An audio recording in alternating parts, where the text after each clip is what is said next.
ఆ రోజుల్లో క్రైస్తవులైనటువంటి వారిని భయంకరంగా యూదులు అనమాట, అప్పట్లో యూదులే, ఇంకా క్రైస్తవులు అనే వాళ్ళు అప్పటికి బయటికి రాల, భయంకరంగా హింసిస్తూ ఉన్నారు. యూదులైన వారు హింసల పాలై ఉన్నారు. భయంకరమైనటువంటి హింసలు భరించలేనటువంటి పరిస్థితుల్లో మాకు రక్షకుడు రాబోతాడా అని ఆశతో ఎదురు చూస్తున్న రోజులు అనమాట అవి.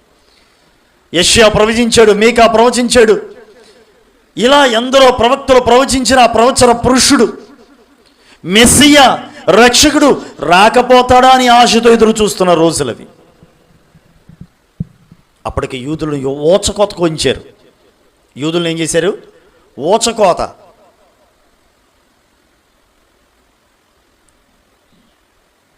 చెదిరిపోయారు యూదులు. అలాంటి రోజులవి. మాకు రక్షకుడు ఎప్పుడు వస్తాడా అని ఆశతో ఎదురు చూస్తున్న రోజులవి. కలవరాల్లో సంపాదిస్తున్నారు, ఎత్తుకుపోతున్నారు కష్టార్జితాన్ని ట్యాక్సుల రూపంలో. 100 రూపాయలు కట్టాల్సిన చోట 1000 రూపాయలు కట్టించుకుంటున్నారు. దోచుకుంటున్నారండి ప్రజల్ని. ప్రజలందరూ కలవరాల్లో ఉన్నారు. మెస్సియా రక్షకుడు రాబోతాడా, మాకు మా రక్షకుడు ఎప్పుడు వస్తాడని ఆశతో ఎదురు చూస్తున్న రోజులవి. అలాంటి రోజుల్లో మన కొరకు శిశువు పుట్టెను. Praise the lord.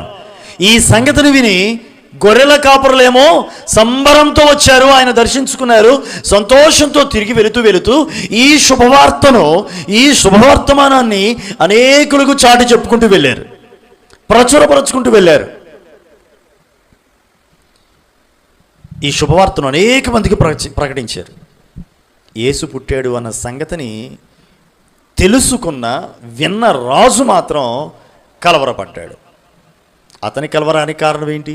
ప్రజలకు కలవరానికి కారణం ఏంటో చెప్పారు. ప్రజల కలవరానికి కారణం అక్కడ ఉన్నటువంటి రాజకీయ పరిస్థితులు, సామాజిక పరిస్థితులు వారిని కలవరాల్లోనికి నెట్టేసినాయి. మన కొరకు రక్షకుడు పుట్టాడు అనగానే వాళ్ళు సంతోషపడ్డారు.